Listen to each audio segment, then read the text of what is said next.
നമസ്കാരം. സത്യത്തെ ആർക്കും തകർക്കാനാവില്ല എന്നും സത്യം ഒരു നാൾ മറനീക്കി പുറത്തു വരുമെന്നും സത്യത്തിൻ്റെ നിലനിൽപ്പ് ശാശ്വതമാണെന്നുമെല്ലാം നമുക്കറിയാം. എന്നാൽ പലപ്പോഴും അങ്ങനെയൊക്കെ സംഭവിക്കുമ്പോൾ നമ്മളത് തിരിച്ചറിയാറില്ല. ഇവിടെ അങ്ങനെയൊന്ന് സംഭവിച്ചു. അതുകൊണ്ടാണ് ഞാൻ ഈ വീഡിയോ ചെയ്യുന്നത്. വിഷയം സലീം കുമാർ തന്നെയാണ്. ഈ വിഷയത്തിൽ ഇനിയൊരു വീഡിയോ ചെയ്യേണ്ട എന്ന് കരുതിയിരുന്നപ്പോഴാണ് ഇന്നലെ ഞാൻ ഡോക്ടർ ജേക്കബ് വടക്കാഞ്ചേരിയുമായിട്ട് സംസാരിച്ചു. വെറുതെ ഫോൺ ചെയ്തപ്പോൾ അദ്ദേഹം എന്നോട് പറഞ്ഞൊരു കാര്യം, അദ്ദേഹം തന്നെ ഇന്ന് അദ്ദേഹത്തിൻ്റെ ചാനലിലൂടെ നേച്ചർ ലൈഫ് TV-യിലൂടെ ഒരു വീഡിയോ ആക്കി ഇട്ടിട്ടുണ്ട്. നിങ്ങളെല്ലാവരും പോയിട്ട് അത് കാണണം. ഇന്നത്തെ വീഡിയോയിൽ അദ്ദേഹം അത് പറഞ്ഞിട്ടുണ്ട്. അദ്ദേഹത്തിൻ്റെ ചാനൽ കാണാത്ത ആരെങ്കിലും എൻ്റെ ചാനൽ കാണുന്നുണ്ടെങ്കിൽ അവർ കൂടി അറിയാൻ വേണ്ടിയാണ് ഞാനും അക്കാര്യത്തെക്കുറിച്ച് പറയുന്നത്. അല്ലെങ്കിൽ അദ്ദേഹം പറഞ്ഞ കാര്യം ഞാൻ പറയേണ്ട കാര്യമില്ല. എന്താണ് അദ്ദേഹം പറഞ്ഞത്? നമുക്കറിയാം, സ്വാമി നിർമ്മലാനന്ദഗിരിയെ സലീം കുമാർ അധിക്ഷേപിച്ച് സംസാരിച്ചു. 2023 സംഭവം നടക്കുന്നത്. 2023 മത അമൃതാനന്ദമയ ആശുപത്രിയിൽ നടന്ന അവയവം മാറ്റിവെച്ചവരുടെ ഒരു മീറ്റിങ്ങിൽ വെച്ചാണ് സ്വാമിയെ സലീം കുമാർ അധിക്ഷേപിച്ചത്. സ്വാമി നിർമ്മലാനന്ദഗിരി നമ്മളെ സംബന്ധിച്ച്, കേരളത്തിലെ അദ്ദേഹത്തെ അറിയാവുന്ന ഭൂരിപക്ഷം ആൾക്കാരെ സംബന്ധിച്ച് വളരെ വലിയ ഒരു മനുഷ്യനാണ്. അറിവിൻ്റെ മഹാസാഗരമാണ്. ആത്മാർത്ഥതയോടുകൂടി മറ്റുള്ള ആൾക്കാർക്ക് രോഗം മാറണം എന്ന ചിന്തയോടെ ചികിത്സിച്ചിരുന്ന ഒരു വ്യക്തിയാണ്.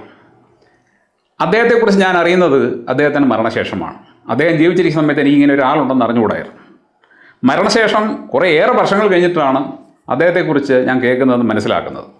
സത്യം പറഞ്ഞാൽ അദ്ദേഹത്തെക്കുറിച്ച് കേട്ട് കഴിഞ്ഞപ്പോൾ ഈ മനുഷ്യനെ നേരിലൊന്ന് കാണണം എന്നുള്ള വലിയ മോഹം എനിക്കുണ്ടായി. പക്ഷേ പിന്നീട് ഞാൻ തിരക്കിയപ്പോൾ അദ്ദേഹം വളരെ മുമ്പേ മരിച്ചുപോയി എന്ന് മനസ്സിലാക്കി. 2017 അദ്ദേഹം മരിച്ചുപോയി. ഞാൻ അദ്ദേഹത്തെക്കുറിച്ച് അറിയുന്നത് 2021 ശേഷമാണ്. 22-ന് ശേഷമാണ് അറിയുന്നത്. അപ്പോൾ സലീം കുമാർ 2023 ഈ പറയുന്ന ആശുപത്രിയിൽ വെച്ച് ആ പ്രസംഗം നടത്തിയപ്പോൾ ഞാൻ അതിനൊരു മറുപടി വീഡിയോ അതേ സമയത്ത് തന്നെ കൊടുത്തിരുന്നു. സലീം കുമാർ ജീവിച്ചിരിക്കുന്ന സമയത്തെ കാര്യം പറയാം.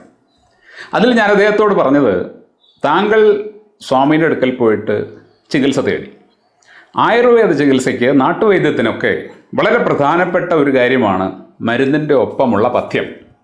പഥ്യം എന്ന് പറഞ്ഞു കഴിഞ്ഞാൽ നമ്മൾ ആ മരുന്ന് കഴിക്കുന്ന കാലഘട്ടത്തിൽ പാലിക്കേണ്ട ചില മര്യാദകളുണ്ട്. ഭക്ഷണത്തിൽ, മറ്റ് പല കാര്യത്തിൽ. അതെന്തൊക്കെയാണെന്നുള്ളത് വൈദ്യന്മാർക്ക് അറിയാം, അവർ പറഞ്ഞു തരും. അത് പാലിച്ചെങ്കിൽ മാത്രമേ ആ മരുന്ന് ഫലിക്കുകയുള്ളൂ, രോഗം മാറുകയുള്ളൂ. അപ്പോൾ ഞാൻ സലീം കുമാറിൻ്റെ വീഡിയോയിൽ കൂടി ചോദിച്ചത്, താങ്കൾ സ്വാമി പറഞ്ഞ പഥ്യം പൂർണ്ണമായിട്ടും പാലിച്ചോ? പാലിച്ച് കാണാനുള്ള സാധ്യതയില്ല. പാലിച്ചിരുന്നെങ്കിൽ താങ്കളുടെ രോഗം മാറിയേനെ. ഞാനന്ന് എൻ്റെ വീഡിയോയിൽ പറഞ്ഞതാണ്. ഇപ്പോൾ ശ്രീ ജേക്കബ് വടക്കാഞ്ചേരി എന്നോട് പറഞ്ഞത്, അദ്ദേഹത്തെ അന്ന് സലീം കുമാറിനെ സ്വാമിയുടെ അടുത്ത് കൊണ്ടുപോയ DYSP വിളിച്ച് സംസാരിച്ചു എന്നും. കാരണം 2 ദിവസം മുമ്പ് സലീം കുമാറിൻ്റെ വിഷയത്തിൽ ജേക്കബ് സാർ ഒരു വീഡിയോ ചെയ്തിരുന്നു. നിങ്ങൾ കണ്ടു കാണും. വളരെ വൈറലായിട്ടുള്ളൊരു വീഡിയോ ആണ്. അപ്പോൾ അത് ഈ DYSP കണ്ടിരുന്നു. കണ്ട ശേഷം ഇദ്ദേഹത്തെ അറിയാം അദ്ദേഹത്തിന്.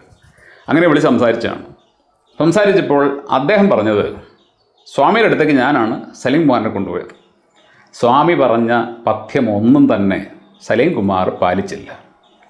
രണ്ടാമത് സ്വാമിയുടെ അടുത്തേക്ക് സലീം കുമാറിനെ കൊണ്ട് പോയപ്പോൾ അദ്ദേഹം ആ വിവരം പറഞ്ഞ് ദേഷ്യപ്പെടുകയും മേലാൽ ഇയാളെയും കൂട്ടി എൻ്റെ അടുത്തേക്ക് വരരുതെന്ന് കർശനമായിട്ട് പറയുകയും ചെയ്തു. 2 പേരെയും അവിടെ നിന്ന് അദ്ദേഹം പറഞ്ഞ് പുറത്താക്കിയെന്നാണ് DYSP ഇദ്ദേഹത്തോട് പറഞ്ഞത്. അപ്പോൾ സലീം കുമാർ പഥ്യം പാലിക്കാതെ തൻ്റെ മരുന്ന് കഴിച്ചതിൽ സ്വാമിക്ക് ഭയങ്കര ദേഷ്യമുണ്ടായിരുന്നു. കാരണം സ്വാമി ചികിത്സിക്കുന്നത് പൈസ ഉണ്ടാക്കാനല്ല, അദ്ദേഹത്തിൻ്റെ ആത്മതൃപ്തിക്ക് വേണ്ടിയാണ്, സന്തോഷത്തിന് വേണ്ടിയാണ്. താൻ കൊടുക്കുന്ന മരുന്നിലൂടെ ഒരു രോഗി രക്ഷപ്പെട്ടു എന്ന് കാണുമ്പോൾ ഒരാൾക്കുണ്ടാകുന്ന ഒരു സന്തോഷമുണ്ട്. അതിനുവേണ്ടിയാണ് അദ്ദേഹം ചികിത്സിക്കുന്നത്. അല്ലാതെ ആശുപത്രികളെ പോലെ പണമുണ്ടാക്കാനല്ല. ഇന്നത്തെ കാലത്തെ ആശുപത്രികൾ ചെയ്യുന്നത് പോലെ ചികിത്സിച്ച് ആളെ കൊന്ന് പണമുണ്ടാക്കുന്ന രീതിയല്ല സ്വാമിയെപ്പോലെയുള്ള യഥാർത്ഥ ചികിത്സകർ പിന്തുടർന്നിരുന്നു. അപ്പോൾ അദ്ദേഹത്തിന് ദേഷ്യമുണ്ടായി. ഇദ്ദേഹത്തോട് ദേഷ്യപ്പെട്ടു, വഴക്ക് പറഞ്ഞു, മേലാൽ അങ്ങോട്ട് ചെന്നേക്കരുതെന്ന് കർശനമായിട്ട് പറഞ്ഞു. അപ്പോൾ ആ ഒരു ചൊരുക്ക് സലീം കുമാറിൻ്റെ മനസ്സിൽ കിടപ്പുണ്ടായിരുന്നു. ആ ചൊരുക്ക് പക്ഷേ അദ്ദേഹത്തിന് സ്വാമി ജീവിച്ചിരുന്നപ്പോൾ തീർക്കാൻ പറ്റുമായിരുന്നില്ല. കാരണം സ്വാമി ജീവിച്ചിരിക്കുമ്പോൾ ഇങ്ങനെയുള്ള കാര്യങ്ങൾ അദ്ദേഹം പറഞ്ഞാൽ അതിൻ്റെ മറുപടി സ്വാമി തന്നെ പറയും. അതുകൊണ്ട് അദ്ദേഹം ഒരു അവസരത്തിന് വേണ്ടി കാത്തിരുന്നത് പോലെയാണ് 2023 മാതാ അമൃതാനന്ദമയ ആശുപത്രിയിൽ നടന്ന അവയവം മാറ്റിവെച്ചവരുടെ സംഗമത്തിൽ വെച്ച് ഇങ്ങനെയൊരു പ്രസംഗം നടത്തിയത്.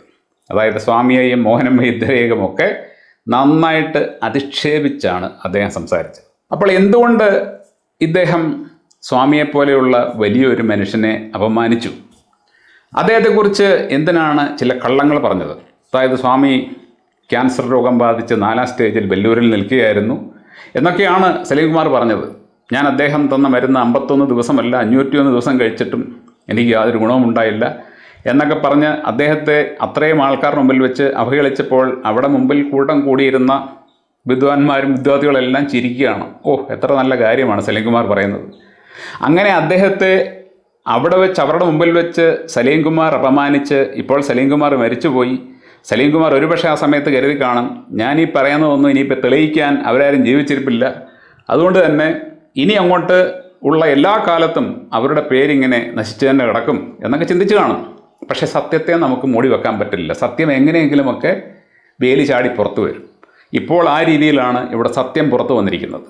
സലീംകുമാർ സംസാരിച്ച അദ്ദേഹത്തിൻ്റെ ഉള്ളിലെ ദേഷ്യം കൊണ്ട് മാത്രമല്ല, മറിച്ച് അദ്ദേഹത്തെ നമ്മുടെ രാജ്യത്തെ അവയവ മാഫിയകൾ ഉപയോഗപ്പെടുത്തി അദ്ദേഹത്തെ കൊണ്ട് സംസാരിപ്പിച്ചതാണ് എന്നുള്ളതിന് യാതൊരു സംശയമില്ല.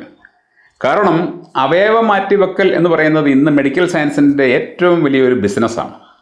ആ ബിസിനസ് നടക്കണമെന്നുണ്ടെങ്കിൽ അവയവമാറ്റം വളരെ വ്യാപകമായിട്ട് പ്രചരിപ്പിക്കപ്പെടണം, ഒരുപാട് ആൾക്കാർ അതിലേക്ക് ആകർഷിക്കപ്പെടണം. അതിനുവേണ്ടി അവർ ചെയ്യുന്നുണ്ട്.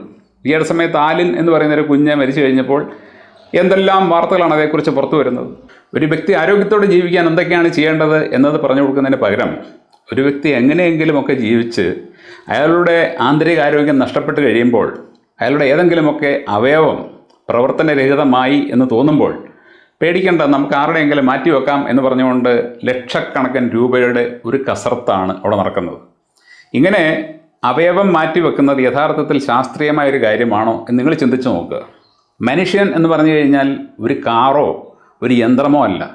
നമ്മൾ ഒരു ഓർഗാനിക് ബീയിങ്ങാണ്. നമ്മുടെ ശരീരത്തിലെ എല്ലാ അവയവങ്ങളും അങ്ങോട്ടും ഇങ്ങോട്ടും ബന്ധപ്പെട്ടിരിക്കുകയാണ്. അതെങ്ങനെയാണ്? ഒരു ബയോളജിക്കൽ റിലേഷനാണ്, മെക്കാനിക്കൽ റിലേഷനല്ല. ഒരു കാറിൽ ഉള്ളതെന്ന് പറഞ്ഞാൽ മെക്കാനിക്കൽ റിലേഷനാണ്. ഒരു നട്ട് പോയി കഴിഞ്ഞാൽ അത് മാറിയിടാം. ആ നട്ട് അവിടെ ഉണ്ടോ ഇല്ലയോ എന്നൊന്നും കാറിന് അറിഞ്ഞുകൂടാ, കാറിൻ്റെ എഞ്ചിൻ അറിഞ്ഞുകൂടാ. കാറിന് ആത്മാവെന്ന് പറയുന്നൊരു സാധനമില്ല, ജീവൻ എന്ന് പറയുന്നൊരു സംഗതിയില്ല. നേരെ മറിച്ച് നമുക്കെല്ലാം ഉണ്ട്. നമ്മുടെ ചെവിയുടെ മുകളിൽ ഒരു ഈച്ച വന്നിരുന്നാൽ നമ്മളപ്പോൾ അറിയും. കാലൊന്ന് ചൊറിഞ്ഞാൽ നമ്മൾ അറിയും. നമ്മുടെ ശരീരത്തിൻ്റെ ഏത് ഭാഗത്ത് എന്ത് സംഭവിച്ചാലും ശരി നമുക്കറിയാൻ പറ്റും.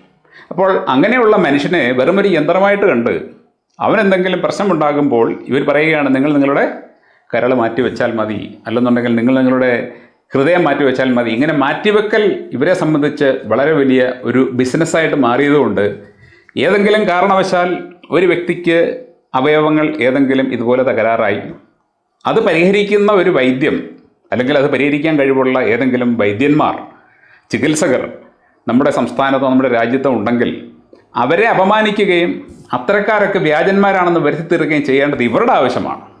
അപ്പോൾ അതിന് കിട്ടിയ ഒരു അവസരം അവർ ഭംഗിയായിട്ട് സലീംകുമാറിലൂടെ സാധിച്ചു എന്നതാണ് സത്യം. പക്ഷേ ഇപ്പോൾ സലീംകുമാറിൻ്റെ ആത്മാവ് ഇവിടെയെങ്ങാനും ഉണ്ടെങ്കിൽ അദ്ദേഹം തീർച്ചയായിട്ടും അറിയുന്നുണ്ട് അന്ന് നടന്ന യഥാർത്ഥ സംഭവം ഇപ്പോൾ അദ്ദേഹത്തെ കൊണ്ടുപോയ ആളിൽ കൂടി തന്നെ പുറത്തേക്ക് വന്നിരിക്കുകയാണ്. എന്ന് പറഞ്ഞു കഴിഞ്ഞാൽ സത്യത്തെ മറച്ചു വെച്ചുകൊണ്ട് നമ്മൾ പറയുന്ന ഏത് കാര്യവും ഒരു ദിവസം മറനീക്കി പുറത്തു വരും. നമ്മൾ പറയുന്നത് സത്യമാണെന്നുണ്ടെങ്കിൽ നമുക്ക് ഒരു കാലത്തും പേടിക്കേണ്ട കാര്യമില്ല. കാരണം നമ്മൾക്ക് അറിയാം എന്താണ് സംഭവിച്ചതെന്നുള്ളത്. അത് മറച്ചു വെച്ചുകൊണ്ട് ആരെയെങ്കിലും ബോധപൂർവം അവഹേളിക്കാൻ ശ്രമിച്ചു കഴിഞ്ഞാൽ അതുകൊണ്ട് ഗുണമൊന്നും ഉണ്ടാകില്ല എന്ന് ഇത്തരത്തിൽ കള്ളം പ്രചരിപ്പിക്കുന്ന ആൾക്കാർ ഇനിയെങ്കിലും ഒന്ന് മനസ്സിലാക്കണം. ഇതുപോലെയുള്ള കള്ളങ്ങൾ നല്ല നല്ല വൈദ്യന്മാരെക്കുറിച്ച് ആരെങ്കിലും പ്രചരിപ്പിക്കുമ്പോൾ അത് മനസ്സിലാക്കുകയും അതനുസരിച്ച് നമ്മൾ അതേക്കുറിച്ച് സംസാരിക്കുകയും മറ്റുള്ളവരെ ബോധവൽക്കരിക്കുകയും വേണം.